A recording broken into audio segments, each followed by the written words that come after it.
Welcome my comrade and my friend, Mr. Lee Jasper. Thank you. Hi.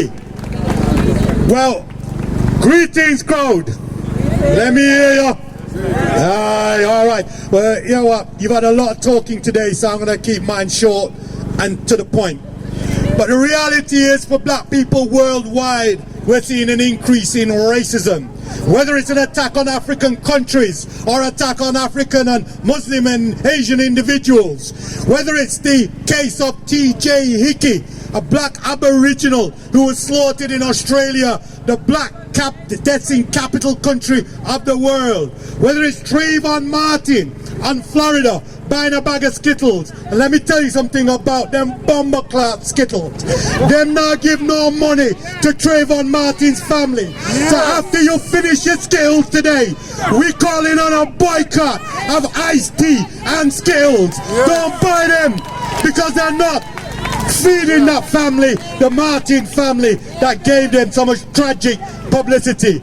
Or whether it's Mark Duggan, who can be taken out like some kind of animal on the streets of London, and now they're telling us we can't get a public inquest into his inquiry. They think that we've been placid for so long, that we've been on that plantation for so long, that they can heap any abuse and we will simply suffer it till the next time. Well, I tell them this: I've never been so proud than last year when I saw black and white students go on the streets and bring the pain to the government on the issue of student fees and education maintenance award. I've never been so proud that when I go online and I see the rappers and the hip-hop artists speaking out against injustice. So we know we've got the energy for this global fight against racism and injustice. And this is not a race thing. This is a human being thing. And let me tell you this: you could be white, and let's face it, my skin is light enough to be mistaken for a white man standing in a shadow. You could be as light as you like. Everybody born in come from Africa, you know that.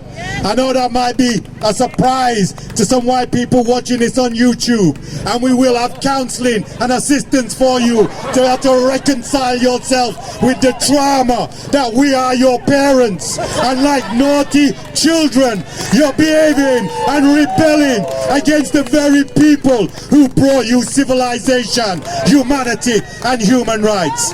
So we're stretching out our hand to all oppressed people, the whole 99%, and this government is trying to promote racism.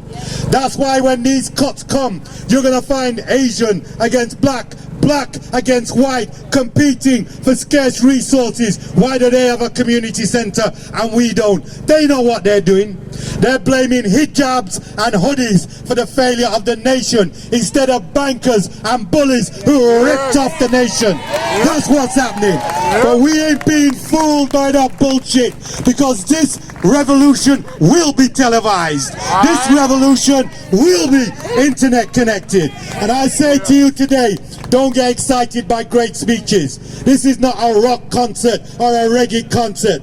This is about the struggle for life and death. And we are entering a new period of our struggle. Unity is our strength. Action is our watchword. We need your money. We need your time. We need your energy. If you want to know why the youth went out and burned down Tottenham, it's because people of my age group didn't give them the teaching about how to organize, where the enemy lives, how to get to him, how to bring them down, how to hurt them.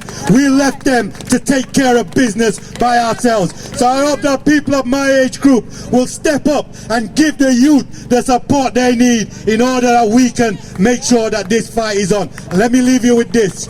There were plenty of officers in that van who heard them call us niggers in that Guardian thing. You heard that?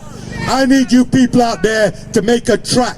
Let's have the chorus where the police officer says, you know your problem, you'll always be a nigger. That's the chorus for a brand new hip-hop beat. That's the chorus for our new music. And let me tell you this, I don't want just the officer sacked. who called it him. I want the 8 who sat down and watched it and didn't report it to be sacked. I want the chief Crown Prosecution Service. Me want a little dibby person, a black person on the desk who made a wrong decision. The CPS chief himself has to be sick. How is it that you know a man call a person a nigger, you've not disciplined him, you've not sacked him, you've not charged him? And I know what happened, because they didn't know that brother had the tape. And he waited to see what they would do with the information they gave him, and they did nothing. He lucky he had that tape, because if not, he would have been charged and the officer would be promoted. So you see, today in this new technological age, put on your microphone, draw them out, put them on YouTube, and let us stand together this year in total unity. African, Asian, white, black, white, young, stand together for justice, human rights, and equality. Peace. Oh yes. Let me hear from Lee Jasper. All right, as we start.